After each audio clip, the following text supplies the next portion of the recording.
செய்தார்.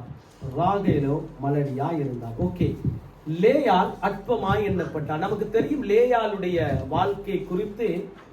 இன்றைக்கு லேயாலை போல அநேகருடைய வாழ்க்கை அற்பமாய் எண்ணப்பட்டிருக்கிறது.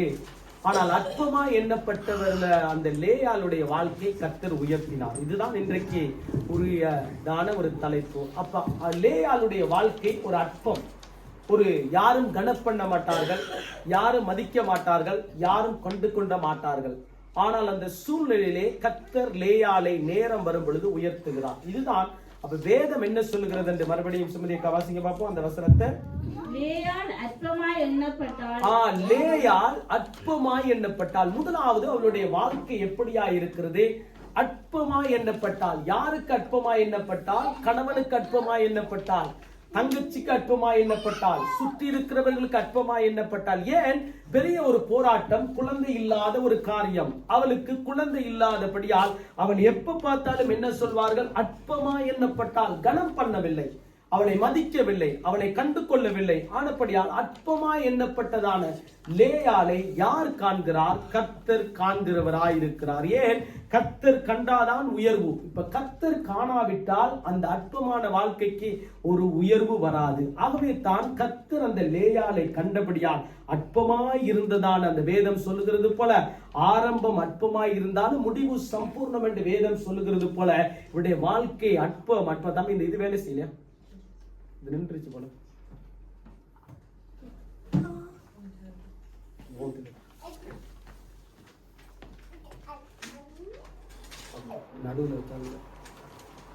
அற்பமா எண்ணப்பட்டதான இந்த லேயாளுடைய வாழ்க்கையிலே கர்த்தர் ஒரு பெரிய ஒரு காரியத்தை செய்தார் என்று வேதத்திலே நாங்கள் காணக்கூடியதா இருக்கிறது. இப்ப பாருங்க, சங்கீதம் 68 அதிகாரத்திலே 13வது வசனத்தை நாங்கள் பார்ப்போம். சங்கீதம் 68:13 ஒரு எடுத்து வாசிங்க பார்ப்போம்.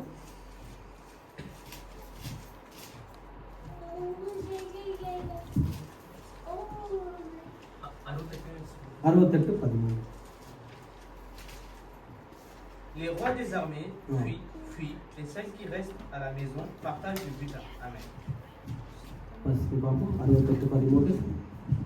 நீங்கள் அடுப்பினடியில் கிடந்தவர்களாய் இருந்தாலும் வெள்ளியால் அலங்கரிக்கப்பட்ட புறா சிறகுகள் போலவும் பசும் பொன் நிறமாகி அதன் இறகுகளின் சாயலாகவும் இருப்பீர்கள். ஆமென். இப்ப சங்கீதக்காரன் ஒரு அருமையான ஒரு காரியத்தை காண்பித்து கொடுக்கிறார்.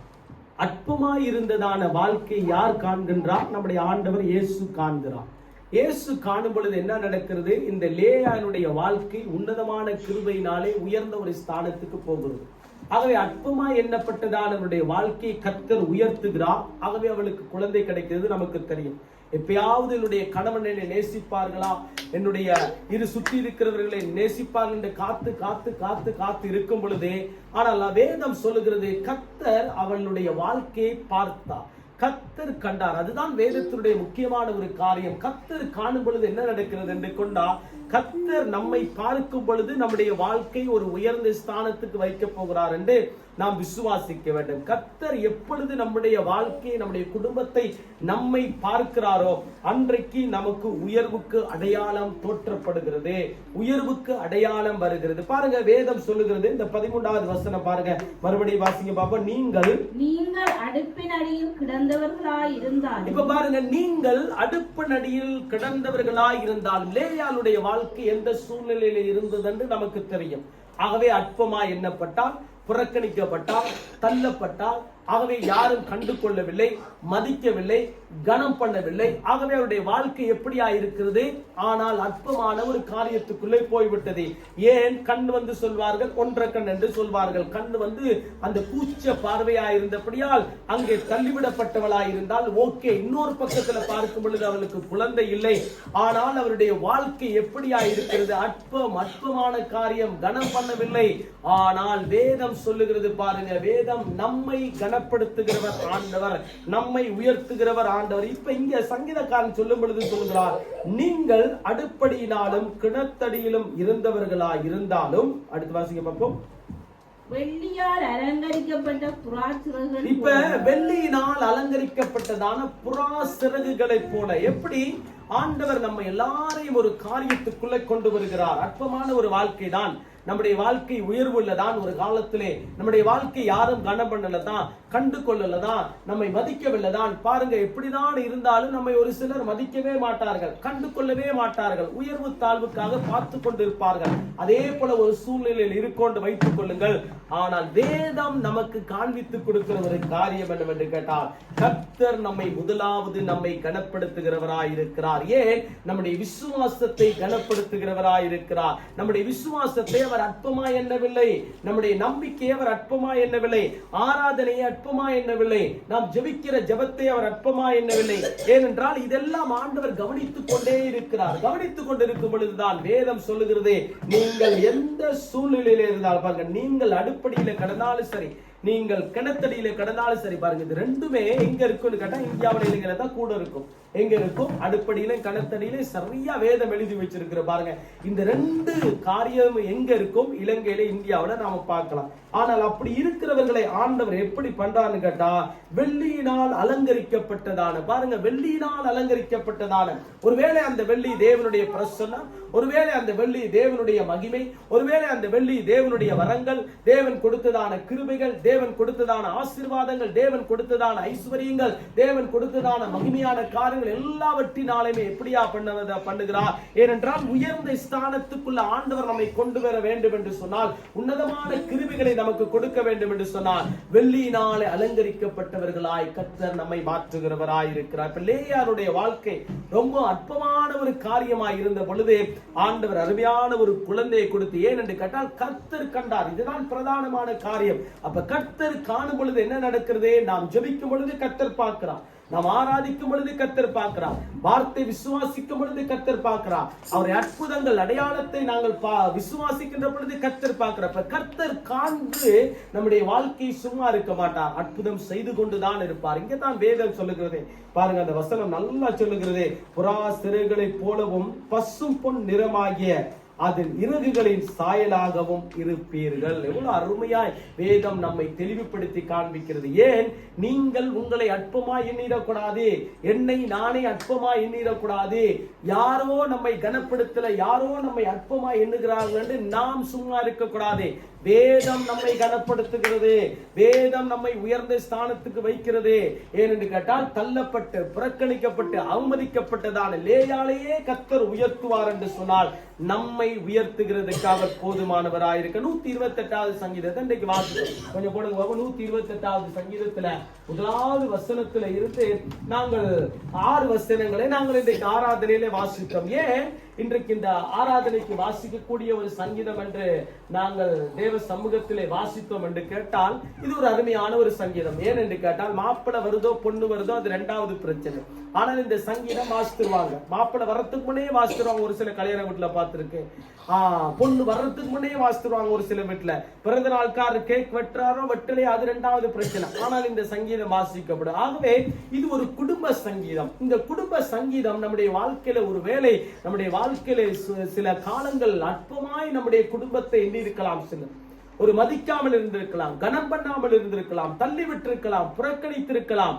ஆனால் என்றைக்கு இயேசுவானவர் நம்முடைய இருதயத்துக்கு வந்தாரோ, என்றைக்கு இயேசுவை நாம் ஏற்றுக்கொண்டோமோ, அன்றைக்கு நாங்கள் கனமுள்ள குடும்பமாய் மாறிவிட்டோம், மதிக்கத்தக்கதான குடும்பமாய் மாறிவிட்டோம். நல்ல ஒரு ஆண்டவருக்கு தேவ பிரசன்னம் நிறைந்த குடும்பமாய் மாறின பிறகு நமக்கு ஆண்டவர் சொல்லி கொடுக்கிறார் பாருங்க, கர்த்தருக்கு பயந்து அவர் வழிகளிலே நடக்கிறவன் எவனோ அவன் தான் பாக்கியவான். ஏன்? கர்த்தர் மேல் எங்களுக்கு ஒரு பயம் இருந்தது, கர்த்தர் மேல் எங்களுக்கு ஒரு பக்தி இருந்தது, ஒரு நேசம் இருந்தது.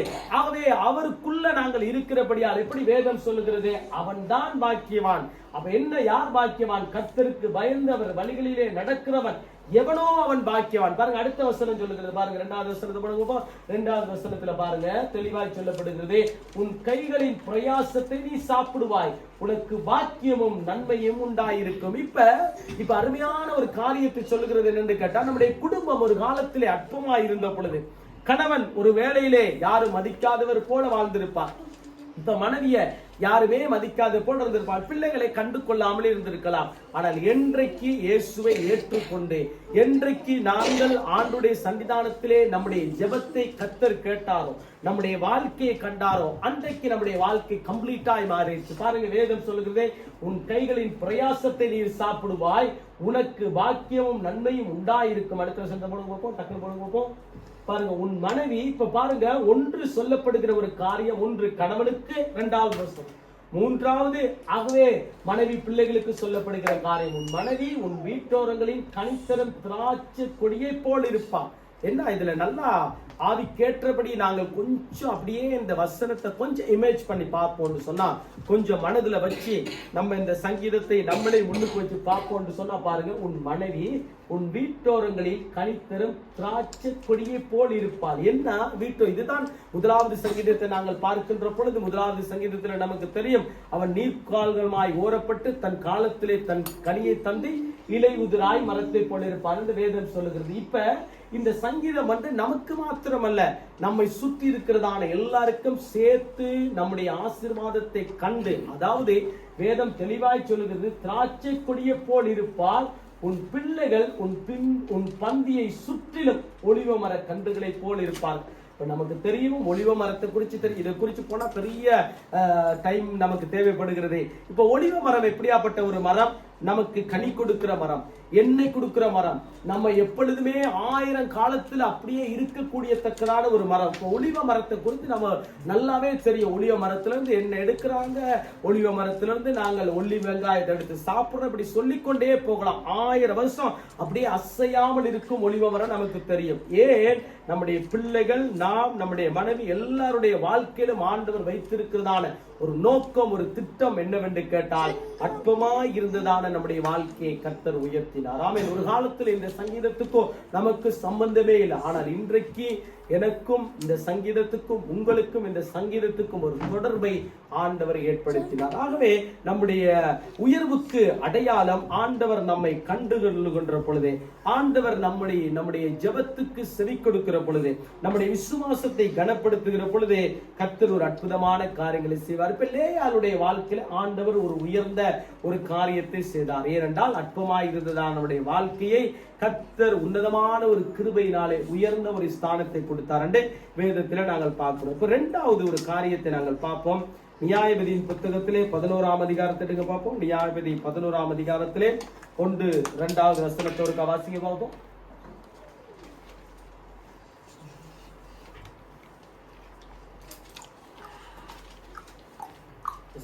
நியாயபதி 11.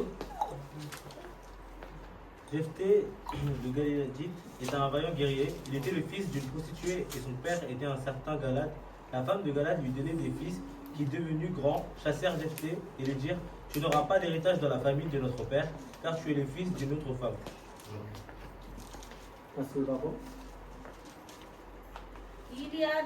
ஈலியாத்தினான ஜெப்தா பலத்த பராக்கிரமசாலியா இருந்தான். அவன் பலஸ்தீன் குமாரன் ஈலியாத் அவனை பெற்றான். ஈலியாத்தின் மனைவியும் அவனுக்கு குமாரர்களை பெற்றாள். அவன் மனைவி பெற்ற குமாரர் பெரியவர்களான பின்பு அவள் ஜெப்தாவை நோக்கி, உனக்கு எங்கள் தகப்பன் வீட்டிலே சுதந்திரம் இல்லை, நீ அந்நிய ஸ்திரீயின் மகன் என்று சொல்லி அவனை துரத்தினார்கள். இப்ப யப்தாவுடைய சம்பவம் நமக்கு தெரியும், யப்தாவுடைய காரியம் நமக்கு தெரியும். யப்தா ஒரு அருமையான ஒரு பராக்கிரமசாலி. இப்ப யப்தாவுடைய வாழ்க்கையில உயர்வு கிடையாது. ஏன் என்று கேட்டால், அவனுடைய தாய் வேறொரு தாய், தகப்பன் வேறொரு தகப்பன். ஆகவே அவருடைய தகப்பனுக்கு எத்தனை மனைவி? 2 மனைவிகள். 2 மனைவியில முதல் மனைவியுடைய பிள்ளைகள் என்ன சொல்லுகிறார்கள்? உனக்கு சுதந்திரம் கிடையாது, என் வீட்டிலே உனக்கு சுதந்திரம் கிடையாது, நாங்கள் வாழுகிற வீட்டிலே உனக்கு சுதந்திரம் கிடையாது, நீர் ஒரு அந்நிய ஸ்திரீயினுடைய மகன், ஆகவே உனக்கும் எனக்கும் தொடர்பு கிடையாது, ஆகவே உன்னுடைய வாழ்க்கைக்கும் எங்களுடைய வாழ்க்கையும் ஒப்பிட முடியாது. ஆகவே புறக்கணிக்கப்பட்டு தள்ளப்பட்டு அவனுடைய வாழ்க்கை எப்படியா இருக்கிறது? கனமில்லாத ஒரு மனுஷனை போல தள்ளப்பட்டான், அவமதிக்கப்பட்டதான ஒரு மனுஷனை போல தள்ளப்பட்டான், அற்பமாய் எண்ணப்பட்டான். யாருக்குள்ளே? சகோதரர்களுக்குள்ளே அற்பமாய் எண்ணப்பட்டான், தன்னுடைய வீட்டிலே அற்பமாய் எண்ணப்பட்டான். எண்ணப்பட்டபடியால் அவனுடைய வாழ்க்கை எப்படி இருக்கிறது? ஒரு ஓரத்துல போயிட்டு இருக்கிறான். இப்ப இருக்கும் பொழுதுதான் வேதம் ஒரு அதுதான் நல்லா சொல்லுகிறேன், வேதம் என்றைக்கு நம்முடைய வாழ்க்கையில ஒரு அற்புதத்தை செய்ய வேண்டும் என்று ஆண்டவர் நினைத்தாரோ அது எத்தனை மனிதர்கள் எதிர்த்து வந்தாலும் ஒன்றுமே செய்ய முடியாது. ஏற்ற சமயத்திலே நமக்கு அந்த அற்புதத்தை கர்த்தர் செய்து முடிப்பார். இப்ப யெப்தாவுடைய வாழ்க்கையிலே ஒரு திட்டத்தை ஆண்டவர் வைத்தார். வைக்கும் பொழுது பாருங்க, இந்த 2வது வசனத்தை வாசிங்க. கீலியாத்தின் மனைவியும் அவனுக்கு குமாரர்களை பெற்றாள். அவளுக்கு குமாரர்களை பெற்றால் அவன் மனைவி பெற்ற குமாரர் பெரியவர்களான பின்பு பாருங்க, இப்ப சின்னதா இருக்கும் பொழுது பெரிய பிரச்சனை கிடையாது. சின்னதா இருக்கும் பொழுது ஈசாக்குக்கும் இஸ்மவேலுக்கும் பெரிய பிரச்சனை கிடையாது. என்னைக்கு பெரிய ஆளா வந்தாங்களோ அன்றைக்கு பிரச்சனை. இப்ப சாதாரணமா ஒரு வீட்டுல 3 வயசு 2 வயசு பிள்ளை இருக்கும் பொழுது பெரிய பிரச்சனை வராது. ஆனால் 10 வயசு ஆகின பிறகு பிரச்சனை, உடுப்புல ஒரு பிரச்சனை. 18 வயசு ஆகின பிற்பாடு கார்ல பிரச்சனை. 20 22 வயசுக்கு பிறகு 24 வயசுக்கு பிறகு கல்யாணத்துக்கு பிறகு அதுக்கு ஒரு பிரச்சனை. ரைட்? இப்படி நமக்கு தெரியும் சொத்து பிரச்சனை. இலங்கை இந்தியாவில் நமக்கு சொத்து பிரச்சனை வரும். ஏன்? அந்த வயது வர வர வர பிரச்சனைகள் கூடிக்கொண்டே போகும். நமக்கு தெரிஞ்ச ஒரு சம்பவம். இதெல்லாம் உலகத்துல நடக்கிற சம்பவம், நாங்கள் நாளுக்கு நாள் பார்க்கக்கூடியதா இருக்கிறது. ஆனால் வேதத்திலே பார்க்கின்ற பொழுது என்ன நடக்கிறது? யெப்தாவை நோக்கி அவர்கள் என்ன பண்ணுகிறார்கள் கேட்டா, வாசிங்க பாப்போம். யெப்தாவை நோக்கி, உனக்கு எங்கள் தகப்பன் வீட்டிலே சுதந்திரம் இல்லை. இப்ப பாருங்க, அவன் சொல்லுகிறான் என்று கேட்டால், உனக்கு எங்கள் தகப்பன் வீட்டிலே சுதந்திரம் இல்லை. உனக்கு சுதந்திரம் கிடையாது, உனக்கு ஃப்ரீடம் கிடையாது, நீ பிரியாய் வாழ முடியாது. ஏன் என்று கேட்டால், நீர் அற்பமாய் எண்ணப்பட்டவன், நீ கனப்பெற்றவன் அல்ல, நீர் மதிக்கத்தக்கவன் அல்ல, நீர் புறக்கணிக்கப்பட்டவன். ஆகவே அற்பமாய் எண்ணப்பட்டதான் அவருடைய வாழ்க்கையில அவர்கள் என்ன சொல்லுகிறார்கள்? எங்கள் தகப்பன் வீட்டிலே சுதந்திரம் கிடையாது. உனக்கு உரிமை பாராட்ட, சொத்திலே உரிமை பாராட்ட முடியாது, சொந்தத்திலே உரிமை பாராட்ட முடியாது, சுகத்திலே உரிமை பாராட்ட முடியாது, பணத்திலே உரிமை பாராட்ட முடியாது, பதவியிலே உரிமை பாராட்ட முடியாது. இப்ப ஆண்டவர் பார்க்கிற, ஆண்டவருக்கு தெரியும், நல்லாவே தெரியும், யாரை வெறுக்கிறார்களோ அவர்களை ஆண்டவர் பிடிச்சிருவார். யார் வெறுக்கிறார்களோ, யார் வெறுக்கிறார்களோ அவர்களை ஆண்டவர் பார்த்து கொண்டே இருப்பார். ஏனென்று கேட்டால் அவர்களை உயர்த்த வேண்டும். உயர்த்துகிறதுக்கு ஒரு நேரம் வரும் பொழுது என்ன நடக்குது பாருங்க. வேதம் சொல்லுகிறது, நீ அந்நிய ஸ்திரியின் மகன் என்று சொல்லி அவனை துரத்தினார்கள். இப்ப சாதாரணமான ஒரு காரியம் சில, சரி வீட்டுல ஓகே உனக்கு சுதந்திரம் இல்ல, சரி கொஞ்சம் இடம் இருக்குது, அதுல நீ படுத்துக்கொள், அதுல நீ இருண்டு சொல்லல, நீ துரத்தினார்கள். துரத்தினவுடன் அவருடைய வாழ்க்கை பாருங்க, வசனம் சொல்லுகிறது. எங்க வாசிக்க பாப்போம். 6-7வது வசனத்திற்கு வாசிக்க பாப்போம். 6-7வது வசனம் அதே அதிகாரத்துல. யெப்தாவை நோக்கி, நீ வந்து நாங்கள் அம்மோன் புத்திரரோடு யுத்தம் பண்ண எங்கள் சேனாதிபதியா இருக்க வேண்டும் என்றார்கள். இப்ப என்ன நல்லா கவனிக்கணும் வேதத்துல பாருங்க. இப்ப யெப்தாவுடைய வாழ்க்கை எப்படியாப்பட்ட ஒரு வாழ்க்கை? தள்ளப்பட்ட வாழ்க்கை, கனமில்லாத ஒரு வாழ்க்கை, அவமதிக்கப்பட்ட ஒரு வாழ்க்கை, சகோதரர்களால் துரத்தி ஓடப்பட்டது. நீ ஒண்ணு சுதந்திரம் கிடையாது. ஆனால் ஆண்டவர் அந்த நேரத்தை பார்த்து கொண்டே இருக்கிறார். ஆகவே தான் நாம் ஜெபிக்கிற ஜெபத்துக்கு ஒரு ஆண்டவர் ஒரு நேரத்தை வைத்திருக்கிறார். ஏன்? கர்த்தர் கண்டார் என்று சொன்னால், நம் ஜெபத்தை ஆண்டவர் ஏற்றுக்கொள்வார் என்று சொன்னால், நம்முடைய ஜெபத்துக்கு வலிமை இருக்கும் என்று சொன்னால், கர்த்தர் கண்டார் என்று சொன்னால் நிச்சயமாகவே நம்முடைய வாழ்க்கைக்கு அற்புதம் தான். ஆகவே தான் லேயாளுடைய வாழ்க்கையில் என்ன நினைச்சு கர்த்தர் காண்கிறார். லேயாளுடைய அற்பமான காரியத்தை கர்த்தர் கண்டு அற்புதம் செய்கிறார். அதே போல இவருடைய வாழ்க்கையில் என்ன அற்பமான ஒரு காரியம், அந்த யாருமே கண்டு கொள்ளாத ஒரு காரியம் இருக்கின்ற பொழுது என்ன நடக்கிறது? இவன் தேவைப்படுகிற ஒரு பெரிய ஒரு பாத்திரமாய் பயன்படுத்தப்பட்டான். ஏன் என்று கேட்டால், இப்ப தேவை என்ன? தேவை யுத்தம் பண்ணுகிறதுக்கு ஆட்கள் தேவை. இப்ப இருக்கிற சகோதரர்களுக்கு பராக்கிரமம் இல்லை. பராக்கிரமம் இருந்தால் இவனை தேடி போயிருக்க மாட்டார்கள். ஆனால் இவனிடத்துல முதல் வசனத்தை நாங்கள் வாசிக்கும் பொழுது, யெப்தா பராக்கிரமசாலி என்று வேதம் சொல்லுகிறது. பராக்கிரமசாலி என்ன?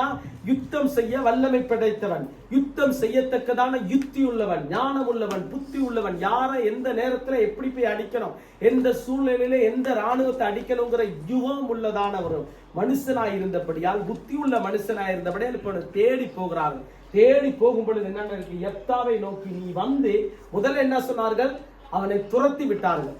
சுதந்திரம் இல்லை, உனக்கு இந்த ஏரியாவில இடம் கிடையாது, வீட்டுல உனக்கு வீட்டு வாசப்படியிலே கால் வைக்கிறதுக்கு இடம் கிடையாது, வீட்டு முத்தத்திலே உனக்கு என்ட்ரன்ஸ்லயே இடம் கிடையாது சொன்னவர்களுடைய வாழ்க்கையிலே மறுபடியும் ஒரு குரல் துணிக்கிறது என்னவென்று கேட்டால், இதுதான் ஆண்டவர் உயர்த்துகிற ஒரு காரியம், இதுதான் ஆண்டவர் கை வைக்கிறதான ஒரு குடும்பம், இதுதான் ஆண்டவர் நம்மை தேடி ஆசீர்வதிக்கத்தக்கதா ஒரு கிருபை. பாருங்க, அவர்கள் சொல்லுகிற யெப்தாவை நோக்கி, நீ வந்து நாங்கள் அம்மோன் புத்திரோடு யுத்தம் பண்ண எங்கள் சேனாதிபதியாக இருக்க வேண்டும் என்றார்கள். இப்ப பாருங்க, தள்ளப்பட்டான், புறக்கணிக்கப்பட்டான், இவனை தலைவனாக்கணுங்கிறதான அந்த நோக்கம் இவர்களுக்குள்ளே வந்துவிட்டது. இது எப்படி வந்தது? இது கர்த்தரால் ஆனது. இது எங்கிருந்து வந்தது? பரலோகத்திலிருந்து வந்தது. இது பரலோகம் அனுமதித்தப்படுதான் இவருடைய வாழ்க்கை உயர்த்தப்படுகிறது. அப்ப நம்முடைய வாழ்க்கை பரலோகத்திலிருந்து அனுமதிக்கப்படுகிற பொழுது, பரலோகத்திலிருந்து சத்தம் வருகிற பொழுது, என்றைக்கோ ஒரு நாளைக்கு நம்முடைய ஜெபத்துக்கு ஒரு முடிவுண்டு, நம்முடைய விசுவாசத்துக்கு ஒரு முடிவுண்டு, நம்முடைய நம்பிக்கைக்கு ஒரு முடிவுண்டு, நம்முடைய வாழ்க்கையினுடைய காரியத்துக்கு தியாகத்துக்கு ஒரு வெற்றி உண்டு. இப்ப இவருடைய வாழ்க்கையில் அடுத்த வருஷத்தை வாசிக்க பார்ப்போம். அதற்கு யெப்தா கீரியாத்தின் மூப்பரை பார்த்து, பாருங்க, கீரியாத்தின் மூப்பரை பார்த்து, நீங்கள் அல்லவா என்னை பகைத்து. இப்ப பாருங்க, இவன் ஞாபகம் வச்சிருக்கான், இவனுக்கு நல்ல ஞாபகம் இருக்குது. என்னன்னு கேட்டா, நீங்க தான் என்ன துரத்துனீங்க, நீங்க தான் எனக்கு விரோதமாய் வந்தீங்க. பாருங்க, ஒரு சில வீட்டுல பிள்ளைகளை வேணான்னு தள்ளி விட்டுருவாங்க. 5 பிள்ளை இருந்தா, 2 பிள்ளை இருந்தா, 3 பிள்ளை இருந்தா, புள்ள கொஞ்சம் கொழுப்படியா இருந்தா, கொஞ்சம் அட்டகாசம் பண்ணா என்ன பண்ணிடுவாங்க, நீ வேணாம், வீட்டு வாசப்படியே மிதிக்க கூடாது, ஏரியா பக்கமே வரக்கூடாதுன்னு சொல்லிடுறாங்க. ஆனா இலங்கையில, இந்தியாவுல ஓகே, ஆனா இங்க போனா இங்க இடம் இருக்கிறது தங்குறதுக்குன்னு நமக்கு தெரியும். ஆனால் இந்த வேதம் என்ன சொல்லுகிறது என்று கேட்டால், அவன் சொல்லும் பொழுது சொல்லுகிறான் என்று கேட்டால், கீலியாத்தின் மூப்பரை பார்த்து, நீங்கள் அல்லவா என்னை பகைத்து, ஏன் என்று கேட்டால், எனக்கு விரோதமாய் வந்தீர்கள், என்னை துரத்தினீர்கள், இந்த ஏரியா பக்கமே வராம் என்று சொன்னீர்கள், என்னை அவமதித்தீர்கள், என்னை நிந்தித்தீர்கள், என்னை புறக்கணித்தீர்கள். ஆனால் ஒன்று சொல்லுகிறான், பகைத்து என் தகப்பன் வீட்டிலிருந்து என்னை துரத்தினீர்கள் அல்லவா. அப்ப பாருங்க, அழகா சொல்லி கேள்விக்குரிய போட்டிருக்கார், துரத்தினீர்கள் அல்லவா. அடுத்த வசனத்தை வாசிங்க பார்ப்போம். இப்பொழுது உங்களுக்கு ஆபத்து நேரிட்டது. இப்பொழுது உங்களுக்கு ஆபத்து நேரிட்டு, உங்களுக்கு ஆபத்து வந்துருச்சு. ஏனென்றால் அமிலேக்கர் யுத்தம் பண்ண போகிறார்கள், அம்மோன் புத்திரர்கள் யுத்தம் பண்ண போகிறார்கள். இப்ப பாதுகாப்பு தேவை. இப்ப பாதுகாப்புக்கு தேவைன்னா எங்க போகணும்? இந்த ஆளுகிட்ட தான் போகணும், யெப்தா கிட்ட தான் போகணும். ஏன்னா இவன் தான் பராக்கிரமசாலி, இவன் தான் யுத்தம் செய்ய வல்லமை உள்ளவன். ஆகவே 5 பிள்ளைகள் இருந்திருக்கலாம், எத்தனை பிள்ளைகள் அவருடைய வீட்டுல இருந்தாங்கன்னு தெரியல. ஆனா ஒருத்தருக்கும் பலன் இல்ல, ஒருத்தருக்கும் பராக்கிரமம் இல்ல, ஒருத்தருக்கும் ஞானம் இல்லை. ஏனென்றால் யுத்தம் செய்யத்தக்கதான வல்லமை இல்ல, யுத்தம் செய்யத்தக்கதான அந்த கிருபை இல்ல. ஆனால் இந்த பராக்கிரமசாலியாக யெப்தாவுக்கும் அந்த கிருபையை ஆண்டவர் கொடுத்திருக்கிறார். அப்ப நம்முடைய வாழ்க்கையில் நாம் ஜெபிக்கும் பொழுது ஆண்டவர் நமக்கு கிருபைகளை தருவார். நாம் ஜெபிக்கும் பொழுது நம்முடைய வாழ்க்கையில ஆண்டவர் இந்த காரியத்தை செய்வார் என்கிறதான ஒரு விசுவாசத்தோடு கூட நாம் ஓடிக்கொண்டிருக்கிற பொழுது சில தடைகள் வரலாம், சில போராட்டங்கள் வரலாம், சில விதமான அவபக்திக்கு ஏதுவான வசனங்கள் வரலாம். ஆனால் வேதம் நமக்கு யெப்தாவை அடையாளப்படுத்தி காண்பிக்கிறார். ஏன்? புறக்கணிக்கப்பட்டு, தள்ளப்பட்டு, அவமதிக்கப்பட்டதான யெப்தாவுடைய வாழ்க்கையிலே ஒரு உயர்ந்த ஸ்தானம் வருகிறது. யார்? தள்ளப்பட்டவர்களே, புறக்கணிக்கப்பட்டவர்களே மறுபடியும் அவருக்கு குரல் கொடுக்கிறார்கள். நீதான் வரணும், நீதான் தலைவனா இருக்கணும், நீதான் யுத்தம் பண்ணணும், நீதான் பராக்கிரமசாலி என்று எங்களுக்கு தெரியும், நீதான் இந்த காரியத்தை செய்ய வேண்டும். ஏனென்றால் அற்பமா எண்ணப்பட்டதான யெப்தாவுடைய வாழ்க்கையிலே உயர்வை யார் கொடுக்கிறார்? ஆண்டவர் இந்த ஸ்தானத்தை ஏற்படுத்தி கொடுக்கிறார். இப்ப ஏற்படுத்தி கொடுக்கும் பொழுது பாருங்க, இப்பொழுது உங்களுக்கு ஆபத்து நேரிடுகிறது சமயத்திலே நீங்கள் என்னிடத்திலே ஏன் வருகிறீர்கள் என்றான். நல்லா கவனிக்கணும், ஏன் வருகிறீர்கள்? ஏன் இந்த சமயம் வரும் பொழுதுதான் நீங்க தேடி வர்றீங்க.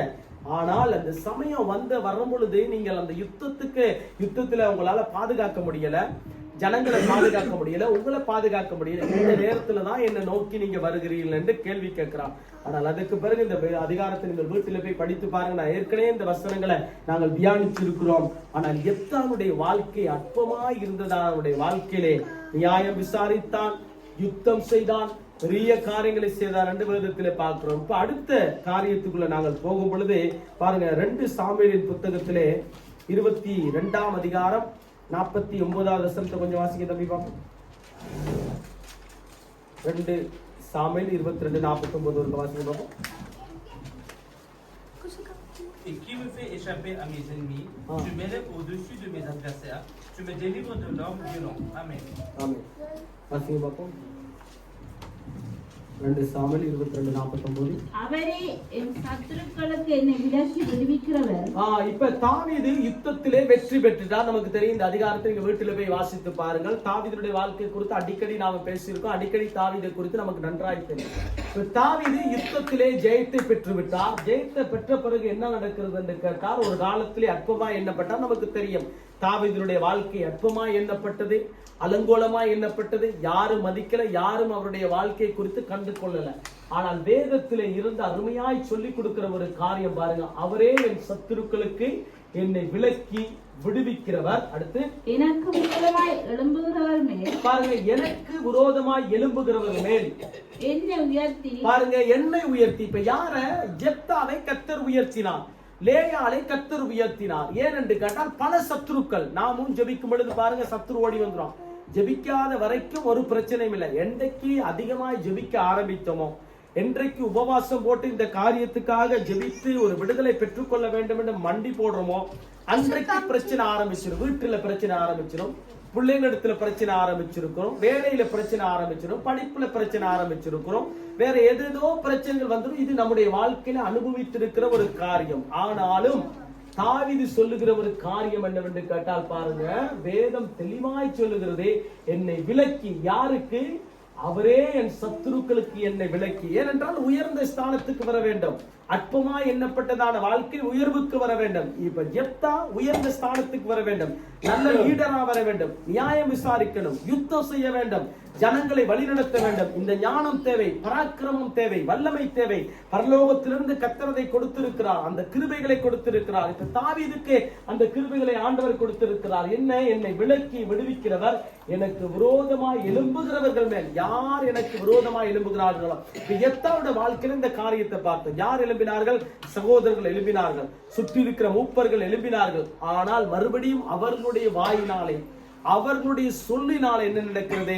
அவனுக்கு ஒரு உயர்ந்த ஸ்தானத்தை கர்த்தர் கொடுக்கிறார். ஒன்றை நாங்கள் கவனித்துக் கொள்ள வேண்டும். ஆவிக்குரிய வாழ்க்கையில எந்த இடத்திலே நம்முடைய வாழ்க்கை உடைந்து போயிருக்கிறதோ, எந்த இடத்திலே நம்முடைய வாழ்க்கை சொக்குநூறாய் ஆக்கப்பட்டிருக்கிறதோ, அந்த இடத்திலே ஒரு நாள் வரும் பொழுது கர்த்தர் உயர்த்துவார். ஆகவே போராட்டம் வரலாம், பிரச்சனைகள் வரலாம், தடுமாற்றங்கள் வரலாம். ஆனால் விசுவாசத்தை விட்டு ஒரு காலமும் நாம் விலகிடக்கூடாது. நம்பிக்கை விட்டு ஒரு காலமும் விலகிடக்கூடாது. கர்த்தர் என்றைக்கோ ஒரு நாளைக்கு என் வாழ்க்கை மாற்றுவார். எப்தாருடைய வாழ்க்கையை கர்த்தர் மாற்றினார் என்று சொன்னால், என்னுடைய வாழ்க்கை ஏன் கர்த்தர் மாற்ற மாட்டார் என்றதான விசுவாசத்திலே நானும் நீங்களும் வளரும் பொழுதே கர்த்தர் அற்புதம் செய்வார். இப்ப பாருங்க, எழும்புகிறவர் மேல் என்னை உயர்த்தி கொடுமையான மனுஷனுக்கு என்னை தப்புவிக்கிறார். கொடுமையான மனுஷனுக்கு என்னை தப்புவிக்கிறார். இப்ப மூன்றாவது ஒரு அருமையான ஒரு காரியத்தை நாங்கள் பார்க்க போகின்றோம். பாருங்க, புதிய ஏற்பாட்டில நமக்கு தெரியும், மத்திய எழுதின சுவிசேஷம் 26வது அதிகாரத்தை கொஞ்சம் எடுத்துக்கொள்ளுங்க தம்பி. மத்திய 26ஆம் அதிகாரத்துல நமக்கு தெரியும். ஆனால் இந்த 26வது அதிகாரத்துக்கு முன்ன 1 நாளாகம புத்தகத்திலே உங்களுக்கு தெரியும், 4ஆம் அதிகாரத்திலே 10வது வசனத்திலே யார் இருந்தால் யாபேஸ் என்று சொல்லப்படுகிற ஒரு மனுஷன் இருந்தான். இந்த யாபேஸுடைய வாழ்க்கையை குறித்து எல்லாரும் மறந்து போயிட்டார்கள். ஆனால் ஒரு நாள் வந்த பொழுது என்ன பண்ணுகிறாரு? ஆண்டவரே இந்த மகனை உயர்த்தி வைக்கிறதை நாங்கள் வேதத்திலே பார்க்கிறோம். என்ன? சகோதரர்களுக்குள்ளே கனம் பெற்றதான ஒரு மகனாய் மாறிவிட்டான். ஏன்? அதற்கு முன்பதாக அவனுக்கு மதிப்பு இருந்துச்சா? இல்ல. அற்பமாய் எண்ணப்பட்டான். என்னத்துக்காக அற்பமாய் எண்ணப்பட்டா? வேதனையின் மகன். அதுதான் யாபேஸ். வேதனை, உபத்திரவம் கொடுக்கிறவன், எப்ப பார்த்தாலும் பிரச்சனை கொடுக்கிறவன், ஒரு உதவாக்கிற, ஒன்றுக்கும் உதவாதவன், படிப்பறிவு இல்லாதவன், ஒன்றுமே. அதுதான் அவனுடைய பேரு. என்ன? அவனுடைய வாழ்க்கை யாபேஸ் என்றால் வேதனையின் மகன். என்றைக்கு ஒரு தாய் வைக்கக்கூடிய பேரை பாருங்க. இன்றைக்கு நல்ல நல்ல பேர் வைக்கிறோம் நாங்கள் பிறந்த உடனே. என்றைக்கு அவன் பிறந்தானோ அன்றைக்கு அவனுடைய பேர் வேதனையின் மகன். இப்ப எப்பெல்லாம் அவனை கூப்பிடுறாங்களோ வேதனையின் மகன், வேதனையின் மகன், வேதனையின் மகன், இதுதான் அவனுக்கு பட்டம் சூட்டப்பட்டுச்சு உலகம். ஆனால் ஆண்டவர் என்ன பண்றான்னு கேட்டா, ஆண்டவர் சொல்லுகிறார், அவன் கனம் பெற்றவன். யாருக்கு முன்பதாக? சகோதரர்களுக்குள்ளாக கனம் பெற்றவனாய் இருந்தான். ஏன் அவனுக்கு உயர்வு வந்துச்சு? ஆண்டவர் அவனுடைய வாழ்க்கையை நினைத்தார், அவன் வேண்டிக் கொண்டதை கேட்டார். கர்த்தருடைய கரம் அவன் மீது இருந்தது. ஆகவே தான் சகோதரர்களுக்குள்ளே உயர்த்தப்பட்டான், ஆசீர்வதிக்கப்பட்டான். காரணம், ஆண்டவருடைய கரம் அவனோடு கூட இருந்துச்சு. இன்றைக்கும் ஆண்டவருடைய கரம் நம்மோடு கூட இருக்கிற பொழுது அந்த உயர்வு இருக்கிறது, அந்த அற்புதம் இருக்கிறது, அதிசயம் இருக்கிறது. இதுதான் உண்மை. ஆனால் அந்த காரியத்துக்குள்ள நானும் நீங்களும் தேவ சமூகத்தில் அடைந்திருக்கும் பொழுதே கர்த்தர் அப்படி செய்வார். இப்ப பாருங்க மத்திய எழுதின சுவிசேஷத்துல 26வது அதிகாரத்தில் நமக்கு தெரிந்த ஒரு சம்பவமா இருக்கலாம். வாசிக்க பார்ப்போம். 6வது வசனத்துல இருந்து தம்பி இருக்க வாசிக்க பார்ப்போம். Comme Jésus était à Béthanie, dans la maison de Simon le lépreux, une femme s'approcha de lui, tenant un vase d'albâtre qui renfermait un parfum de grand prix, et pendant qu'il était à table, elle répandit le parfum sur sa tête. Les disciples, voyant cela, s'indignèrent et dirent: à quoi bon cette perte? On aurait pu vendre ce parfum très cher et en donner le prix aux pauvres. Jésus, s'en étant aperçu, leur dit: pourquoi faites-vous de la peine à cette femme? Elle a fait une bonne action à mon égard, car vous avez toujours des pauvres avec vous, mais vous ne m'avez pas toujours. Amen. வாசிக்க பார்ப்போம். 6வது வசனம். இயேசு பெத்தானியாவில் குஷ்டரோகியா இருந்த சீமோன் வீட்டில் இருக்கையில் ஒரு ஸ்திரீ வெளியேற பெற்ற பரிமள தைலமுள்ள வெள்ளைக்கல் பரணியை கொண்டு வந்து அவர் போதை பந்தியில் இருக்கும்போது அந்த தைலத்தை அவர் சிரசின் மேல் ஊற்றினாள். அவருடைய சீசர்கள் அதை கண்டு விசனம் அடைந்து இந்த வீடு செலவு எண்ணத்துக்கு. ஓகே, போதும். இப்ப இந்த சம்பவம் நமக்கு நல்லா தெரியும். சீமோன் இவன் முன்னாடி இவனுடைய வாழ்க்கை எப்படியா இருந்துச்சு? குஷ்டரோகம். இந்த குஷ்டரோகத்தையும் ஆண்டவர் தான் சுகப்படுத்தினா நமக்கு தெரியும். ஆனால் இவருடைய வாழ்க்கை எப்படியா இருக்கிறது? இங்கே ஆண்டவர் போகிறார். அப்ப குஷ்டரோகியை யாருமே கண்டு கொள்கிறோன்னு நமக்கு தெரியும். இவனுடைய வாழ்க்கை முன்னாடி இருந்ததான வாழ்க்கை குறித்து இவனுக்கு அந்த யோசனை இல்லை, அந்த சிந்தனை இல்லை. ஏன்னா சுகம் பெற்றுட்டான், விடுதலை பெற்றுட்டான், மதிக்கத்தக்க மனுஷனா வந்துட்டான். அதுக்கு முன்பதாக அவனுடைய வாழ்க்கை எப்படி இருந்துச்சு? அற்பமான காரியம் என்றால் என்ன? கனம் இல்லை. அவனை அப்படியே தள்ளிவிட்டான். குஷ்டரோகம், அப்படியே சரீரம் உள்ள குஷ்டரோகம். குஷ்டரோகியை நமக்கு தெரியும், இஸ்ரவேலர்கள் மதிக்கிறது இல்ல. அவனை நரகத்து, அதாவது நகத்துக்கு புறம்பாய், அதாவது இடத்துக்கு புறம்பாதான் அவனை வைப்பார்கள் நமக்கு தெரியும். குஷ்டரோகம் உள்ளவனை நம்ம பார்த்தாவே அப்படியே அருவருக்கத்தக்கவா இருக்கும், அப்படியே பார்க்க முடியாத அளவுக்கு ரொம்ப அலங்கோலமா இருக்கும். அப்படியாப்பட்டவனுடைய வாழ்க்கை எப்படியா மாறிட்டே ஆண்டவர் அப்படியே மாற்றிட்டார். மாற்றின உடனே என்ன நடக்கிறது? இவருடைய வீட்டுக்கு ஆண்டவர் போகிறார். வீட்டுக்கு ஆண்டவர் இயேசு போகும் பொழுதே பாருங்க, தெளிவா இந்த வசனம் சொல்கிறது. 6வது வசனத்துல பாருங்க, இயேசு பெத்தானியாவிலே. அப்ப நமக்கு தெரியும் பெத்தானியாவில யார் இருக்கிறா? இந்த அருமையான குஷ்டரோகி இருக்கிறார். இந்த குஷ்டரோகி இருக்கிற இடத்துல யார் இருக்கா? நமக்கு அடிக்கடி நமக்கு பழக்கப்பட்ட வசனம் யாரு? மார்த்தாள், மரியாள், இப்ப லாசர். இந்த 3 பேரும் எங்க இருக்கிறாங்க? பெத்தானியாவில் இருக்கிறாங்க. பெத்தானியாவில் இருக்கும் பொழுது கேள்விப்பட்டுட்டாங்க. இயேசு இருக்கிறதை கேள்விப்பட்டோன்னா என்ன பண்றாங்க? அங்க போக வேண்டும். இப்ப யார் கேள்விப்பட்டா? 7 ஆவிகளை பிடித்ததான மகதலேனார். அவருடைய வாழ்க்கை எப்படியாப்பட்ட ஒரு வாழ்க்கை? 7 ஆவி. ஒரு ஆவியே துரத்த கஷ்டம். இப்ப 7 ஆவி பிடிச்சிட்டு, இப்ப 7 ஆவி எந்த பக்கம் ஆடுதுன்னு தெரியாது. ஆனா ஆண்டவர் என்ன பண்றாரு? இந்த 7 ஆவிகளை துரத்தி இவளை நல்ல தைலத்துக்கு ஒப்பாக ஒரு அருமையான ஒரு மகளாக ஆண்டவர் வளைந்து எடுத்துட்டார். என்னத்துக்காக? அவருடைய ராஜ்யத்துக்காக. இப்ப 7வது வசனத்துக்கு வரும் பொழுது பாருங்க, 7வது வசனத்தை போடுங்க. 7வது வசனம். ஒரு ஸ்திரீ, இவள் தான் இந்த மகதலேனா மரியா, ஒரு ஸ்திரீ வெளியேற பெற்ற பரிமள தைலம். இப்ப பாருங்க, விலையேறப்பட்டதான பரிமள தைலம், அதாவது விலையேறப்பட்டது, விலை மதிக்க முடியாது அந்த அளவுக்கு விலையேறப்பட்டது. ஏனென்று கேட்டால் இவளுடைய வாழ்க்கை எப்படியா இருந்தது? 7 ஆவிகளுடைய, யாரும் கண்டு கொள்ளல, அற்பமான ஒரு பெண். ஆனால் இவருடைய வாழ்க்கையிலே ஆண்டவர் ஒரு திட்டத்தை வைத்தார், ஒரு நோக்கத்தை வைத்தார். பாருங்க, வேதம் சொல்கிறது, விலையேறப்பட்ட பரிமள தைலம் உள்ள வெள்ளைக்கல் பரணியை கொண்டு வந்து அவர் போஜன பந்தியில் இருக்கும்போது, அவர் இயேசு சாப்பிட்டு கொண்டிருக்கும் பொழுது என்ன நடக்கிறது? அந்த தைலத்தை அவர் சிரசின் மேல் ஊற்றினாள். அந்த தைலத்தை அவள் சிரசின் மேல் ஊற்றினாள். அடுத்து அவருடைய சீசர்கள் அதை கண்டு, பாருங்க, அவர்களுடைய சீசர்கள், இயேசு கிறிஸ்துவுடைய சீசர்கள் அதை கண்டு விசனமடைந்து, பாருங்க, விசனமடைந்து கோபம் வந்துட்டு என்ன இவ செய்யற வேலை? இவளுடைய இவ யாரு? இவ பொல்லாதவர், 7 ஆவிகள் உடையவர். இவ எப்படி இங்க வர முடியும்? இப்ப சீசருக்கு இதுதான் பிரச்சனை. ஆனால் சீசர்கள் மார்கள்லாம் எப்படி இருந்தாங்கன்னா அவர்களே மறந்து போயிட்டார்கள். சரி, அவர்கள் தான் மறந்து போனார்கள், இருக்கட்டும். இந்த சீமோன் குஷ்டரோகி, இவன் தன்னுடைய வாழ்க்கையில பாருங்க, முன்னாடி இருந்த வாழ்க்கை குறித்து நல்ல ஆவில நிரம்பி ஜபிக்கிறவர்கள் 20 வருஷம் அல்லது 10 வருஷம் போயிருச்சுன்னு சொன்னாக்க, ஒருவேளை நல்ல ஆவிக்குரிய வாழ்க்கையில உயர்த்தப்பட்டவர்கள் போனா ஜபிக்க தெரியாதவர்களை கண்டு அப்படி ஒரு பார்வை பார்க்கிறது. ஒரு வார்த்தையில கொஞ்சம் ஏதாவது சினுங்கள் வந்துட்டுன்னு சொன்னா பெரிய எதுக்குள்ள வந்தாதான். கடந்த வெள்ளிக்கிழமை பாஸ் நல்லா கொடுத்தாங்க, நல்ல அருமையான ஒரு ஸ்டடி. ஆகவே அந்த ஸ்டடியை நம்ம கொஞ்சம் கவனிச்சு கேட்டிருக்கிறோம். என்று கேட்டால் நாங்கள் அற்பமாய் எண்ணி விடுவோம். யாரை அற்பமாய் எண்ணி விடுவோம்? நம்முடைய ஆவிக்குரிய வாழ்க்கை உயர்ந்திருக்கிறது, ஏழுடைய வாழ்க்கை கீழே போய் இருக்கிறது. ஆனா நாமளும் ஒரு காலத்துல அதே சூழ்நிலை தான். நமக்கும் ஜெபிக்க தெரியாது, நமக்கும் சரியா பாட்டு வராது, நமக்கும் வேதத்தை வாசிக்க தெரியாது. ஒரு காலகட்டத்திலே நாங்களும் அப்படிதான் இருந்தோம். குழந்தை பிள்ளைகளாகத்தான் இருந்தோம். பிறகு தான் வேதத்தை வாசிக்க ஞானம் வந்தது. பிறகு தான் நல்லா ஆராதிக்கிறதுக்கு அறிவு வந்துச்சு. இதை நாங்கள் மறந்து விடுகிறோம். ஆனால் இதுதான் இந்த சீமோன் குஷ்டரோகி என்ன பண்ணிட்டான்? மறந்துட்டான். இவனுடைய வாழ்க்கை குஷ்டரோகமாய் இருந்ததை மறந்துட்டான். நானும் ஒரு காலத்தில் அற்பப்பட்ட மனுஷனாய் இருந்தேன், தள்ளப்பட்ட மனுஷனாய் இருந்தேன், கனமில்லாத ஒரு மனுஷனாய் இருந்தேன், உயர்வில்லாத மனுஷனாய் இருந்தேன். ஆனால் இப்பொழுது எனக்கு எல்லாம் கிடைத்து விட்டது, எல்லாம் வந்து விட்டது. ஆகவே இயேசு கிறிஸ்து வீட்டுக்கு வந்து விட்டார்.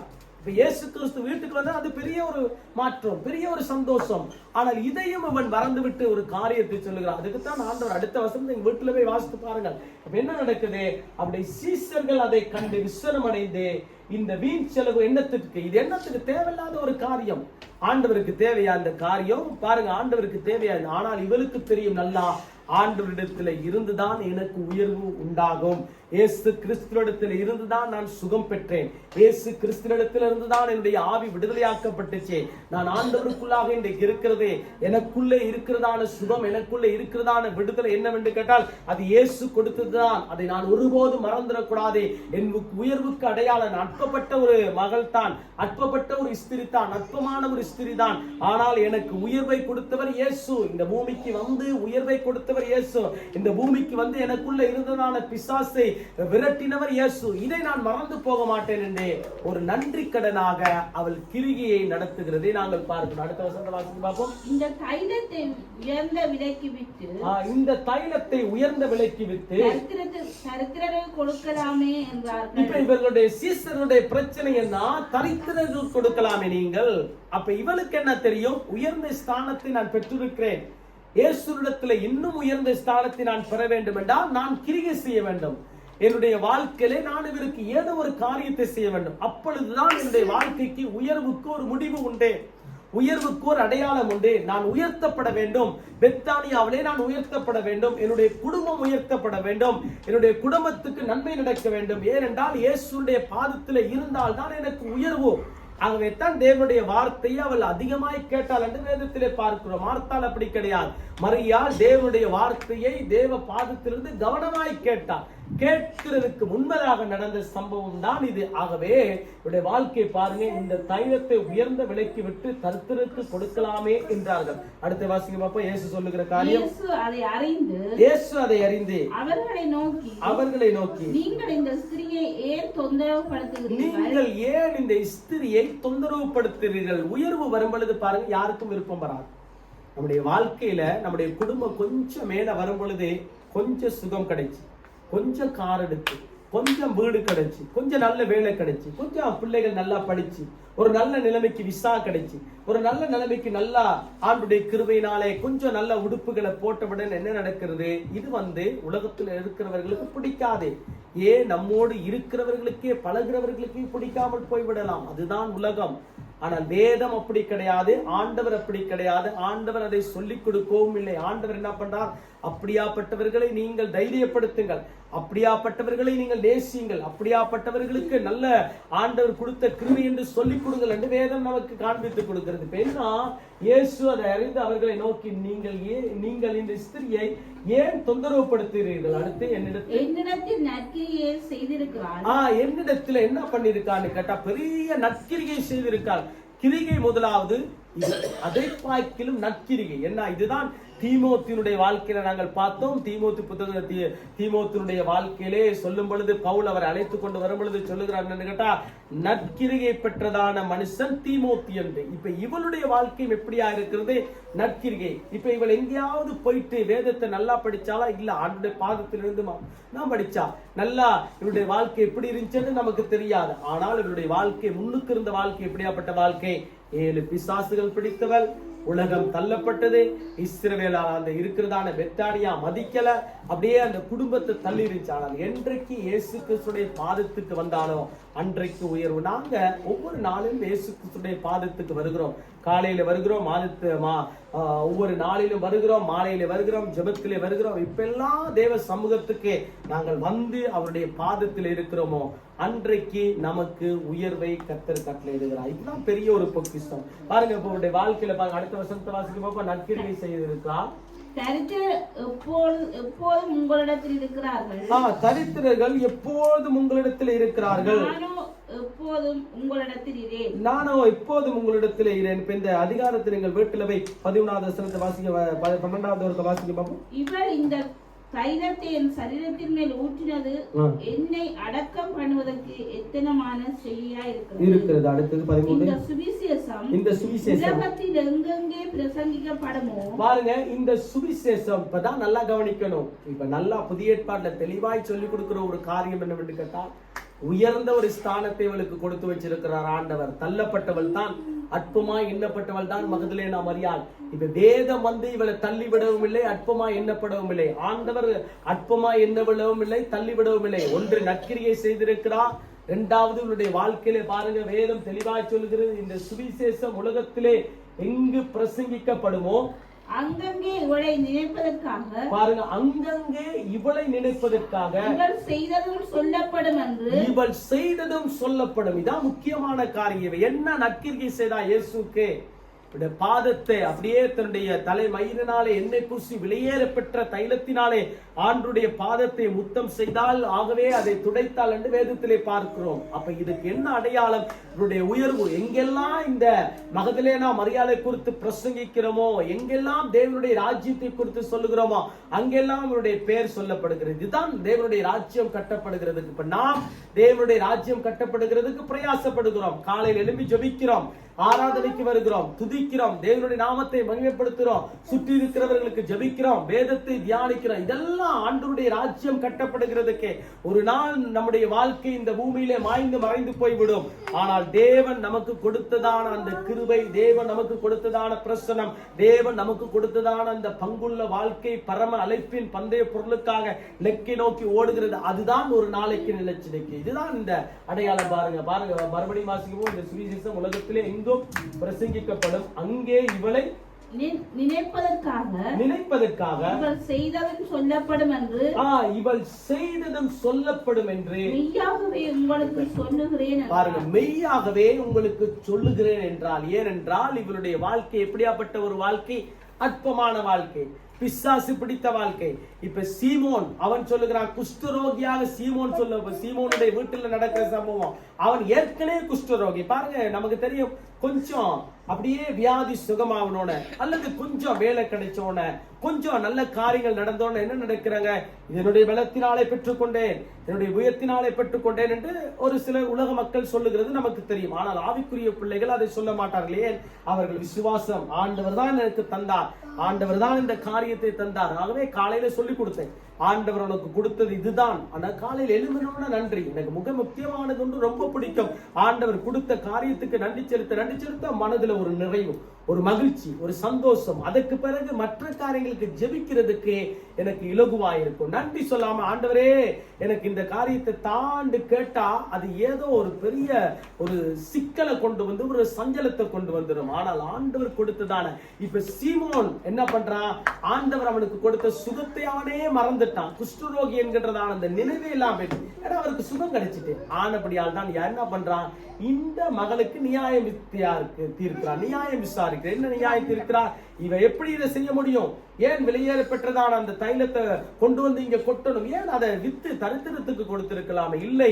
ஆனால் இயேசு கிறிஸ்துவின் இருதயத்துக்கு என்ன தேவை என்று அறிந்து அவருடைய வாழ்க்கை உயர்த்தப்படுகிறதுக்கு இதுதான் காரணம் என்று தேவ சமூகத்துக்கு வந்தால் கர்த்தர் அவளை உயர்த்துறது நாங்கள் பாருங்க. நினைப்பதற்கு இவள் செய்தும் சொல்லப்படும் என்று மெய்யாகவே உங்களுக்கு சொல்லுகிறேன் என்றால், உண்மையாகவே நான் சொல்லுகிறேன் அப்படின்னு இயேசு சொல்லுகிறார். ஏனென்று கேட்டால், இவள் உயர்த்தப்பட்டதுக்கு காரணம் என்னவென்று கேட்டால், இயேசு கிறிஸ்துடைய பாதத்தை கழுவினார், இயேசு கிறிஸ்துடைய பாதத்திலே அமர்ந்திருந்தார். ஆகவே நம்முடைய வாழ்க்கை உயர்த்தப்படுகிறதுக்கு ஒன்று நாங்கள் பார்த்த அற்பமாய் எண்ணப்பட்டதான வாழ்க்கையிலே முதலாவது ஒரு காரியத்தை பார்த்தோம். லேயாளுடைய வாழ்க்கை அற்பமாய் இருந்தது. ஆண்டவர் அவளை கண்டார். ஆண்டவர் கண்டு அவருடைய கற்பம் தரிக்கிறதுக்கு உதவி செய்தார் என்று வேதத்திலே பார்க்கிறோம். இரண்டாவது நம்முடைய வாழ்க்கையிலே பார்த்தோம், யெப்தானுடைய வாழ்க்கை அவமதிக்கப்பட்ட வாழ்க்கை. துரத்தினார்கள், சகோதரர்கள் எல்லாம் துரத்தினார்கள். வேண்டாம், நீ ஓடிப்போ, நீ அந்நிய ஸ்திரீயுடைய மகன், உனக்கு சுதந்திரம் கிடையாது, வீட்டிலே உனக்கு சுதந்திரம் கிடையாது, ஓடிப்போ. ஆனால் அதே யெப்தாவை ஆண்டவர் ஏற்ற சமயம் வரும் பொழுது, நல்லா கவனிக்கணும், நமக்கு ஏற்ற, யார் நம்மை தள்ளினாலும், யார் நம்மை வெறுத்தாலும், யார் நம்மை நேசிக்காவிட்டாலும் அதை குறித்து கொஞ்சம் சரி கவலைப்படக்கூடாதே, தேவ பாதத்துக்கு ஓடி வந்துடணும். ஆண்டவரே, இதுதான் என்னுடைய வாழ்க்கையினுடைய நோக்கம். நீர் பார்க்கிறீர், பரலோகத்தை நோக்கி பார்த்து கரம் உயர்த்தி நாம் ஜெபிக்கும் பொழுதே, ஆண்டவர் ஏற்ற சமயம் வரும் பொழுதே, யெப்தாவை கர்த்தர் எப்படி உயர்த்தினாரோ அதே ஒரு உயர்வுக்கு அடையாளமாக கர்த்தர் நம்மை கொண்டு வருவார். மூன்றாவது காரியத்தை பார்த்தோம். தாவீதுடைய வாழ்க்கை குறித்து அதிகமாக பேசி இருக்கிறோம். தாவீதுடைய வாழ்க்கையிலே எல்லாரும் தள்ளப்பட்டார்கள், ஆடு மேய்க்கிறவன் என்று அவனை வெறுத்தார்கள். ஆனால் ஏற்ற சமயம் வரும் பொழுது தாவீதை கர்த்தர் அதிகமாய் உயர்த்தினார். நமக்கு தெரியும். கடைசியாய் நாங்கள் பார்க்கின்ற பொழுது இந்த மகதலேனா மரியாளுடைய வாழ்க்கையிலே துரத்தப்பட்டவள் தான், பிசாசு பிடித்தவள் தான். ஆனால் இயேசு உயர்த்தினார் அவருடைய வாழ்க்கை. இப்ப இன்றைக்கு ஆனபடியால் இயேசு நம்முடைய வாழ்க்கையிலே ஒரு உயர்வை கொடுக்க வேண்டும் என்று சொன்னால், தேவ சமூகத்திலே இருக்கின்ற பொழுது கர்த்தர் நிச்சயமாகவே நம்முடைய வாழ்க்கையிலே ஒரு உயர்ந்த ஸ்தானத்தை கொடுக்கிறதுக்கு அவர் போதுமானவராயிருக்கிறார். ஆகவே நம்முடைய வாழ்க்கை அற்பமாய் எண்ணப்பட்டிருந்தாலும், இன்றைக்கு ஒரு நாளைக்கு அற்பமாய் எண்ணப்பட்டது. ஆனால் என்றைக்கு நாம் இயேசுவை ஏற்றுக்கொண்டோமோ நமக்கு ஒரு உயர்ந்த ஸ்தானத்தை ஆண்டவர் நமக்கு தந்தார். அற்பமாய் எண்ணப்பட்டதான லேயாவை கர்த்தர் உயர்த்தினார். அற்பமாய் எண்ணப்பட்டதான யெப்தாவை கர்த்தர் உயர்த்தினார். வேதனை வேதனை வேதனை வேதனையின் பிள்ளை, வேதனையின் பிள்ளை என்று சொல்லுகின்ற பொழுதே ஆண்டவரே அவருடைய பெயரை சூட்டுகிறார், இவன் சகோதரர்களுக்குள்ளே கனம் பெற்றவன் என்று. ஆகவே நம்முடைய வாழ்க்கை ஒரு கனம் பெற்ற ஒரு வாழ்க்கையாய் கர்த்தர் நடத்தி இருக்கிறார். ஏன்? நாம் ரட்சிக்கப்பட்ட நாளிலிருந்து இந்நாள் வரைக்கும் ஆண்டவர் நம்மை வைத்திருக்கிறதான பேர் என்ன? கனம் பெற்றதான மகன் மகள், உயர்ந்த ஸ்தானம் உள்ளதான மகன் மகள். இந்த காரியம் எங்கும் கிடைக்காதே. ஆண்டுடைய சமூகத்தில் இருக்கின்ற பொழுதே கர்த்தர் நமக்கு தந்து நம்மை ஆசீர்வதித்து நம்மை நடத்துகிறதுக்கு அவர் போதுமானவராயிருக்கிறார். கண்களை மூடி, ஆண்டவரே கர்த்தாவே, எங்கள் வாழ்க்கையிலே சில விதமான உயர்வுகள் இல்லாமல் இருக்கிறது. குடும்பத்திலே எனக்கு ஒரு உயர்வு இல்லாமல் இருக்கிறது, வேலையில எனக்கு ஒரு உயர்வு இல்லாமல் இருக்கிறது, பொருளாதாரத்தில் எனக்கு ஒரு உயர்வு இல்லாமல் இருக்கிறது, படிப்பில் எனக்கு ஒரு உயர்வு இல்லாமல் இருக்கிறது, என்னுடைய வாழ்க்கையில ஆவிக்குரிய வாழ்க்கையில ஒரு உயர்வு இல்லாமல் இருக்கிறது. எதை செய்தாலுமே ஒரு உயர்வு இல்லாத ஒரு வாழ்க்கையா இருக்கிறது என்று ஒருவேளை நம்முடைய வாழ்க்கையில இருந்தோம் என்று சொன்னால், இப்பொழுது நாம் ஜெபிப்போம். கண்களை மூடி 2 நிமிஷத்துல ஜெபித்து காணிக்குள்ள போவோம். ஹல்லேலூயா. ஸ்தோத்திரம் ஆண்டவரே, நன்றி ஆண்டவரே. கர்த்தர் நல்லவராய் இருக்கிறபடியால் இந்த அருமையான இந்த வேலைக்காக நன்றி ஆண்டவரே. பரிசுத்தமான நல்ல பிதாவே உமக்கு நன்றி ஆண்டவரே. பரலோக ராஜாவே உமக்கு நன்றி ஆண்டவரே. அன்றைக்கு லேயாளை ஆண்டவரை கர்த்தாவே உயர்த்தினீர் ஆண்டவரே. அற்பமா எண்ணப்பட்டதான லேயாளுடைய வாழ்க்கையில் இருந்ததான அந்த தடைகள் எல்லாம் உடைத்தாண்டவரே. கர்த்தர் ஏற்ற சமயத்திலே ஒரு அருமையான ஒரு குழந்தையை கொடுத்தது போல யெப்தானுடைய வாழ்க்கையில் ஆண்டவர் எல்லாரும் தள்ளப்பட்டார்கள். ஆண்டவர் எல்லாரையும் ஆண்டவரை கர்த்தாவே அவனை வெறுத்தார்கள். எல்லாரும் அவனுடைய வாழ்க்கையை அவமதித்தார்கள். ஆனால் ஏற்ற காலங்கள் வரும் பொழுது ஆண்டவர் யெப்தானுடைய வாழ்க்கை உயர்த்தப்பட்டது. எங்கள் வாழ்க்கையிலும் ஆண்டவரே சில காரியங்கள் உயர்வில்லாமல் இருக்கிறது ஆண்டவரே. எல்லாவற்றையும் உடைய கரத்திலே ஒப்புக் கொடுக்கிறோம் ஐயா. உள்ளத்தின் ஆழத்தில் ஜெபிக்கிறோம். யார் யாருடைய வாழ்க்கையில இன்றைக்கு ஆண்டவரை கர்த்தாவே இதோ காரியங்கள் உயர்த்தப்பட வேண்டுமோ, யார் யாருடைய வாழ்க்கையில ஆண்டவரை உன்னதமான கிருபைகள் கொடுக்கப்பட வேண்டுமோ, பரத்திலிருந்து ஆண்டவர் உங்களுடைய வாழ்க்கையிலும் அற்புதம் செய்வீராக. வந்திருக்கிற யாருடைய வாழ்க்கையிலும் அதிசயம் செய்யும்படியாக இயேசு கிறிஸ்துவின் நாமத்தினாலே ஜெபிக்கிறேன் நல்ல பிதாவே. ஆமென், ஆமென்.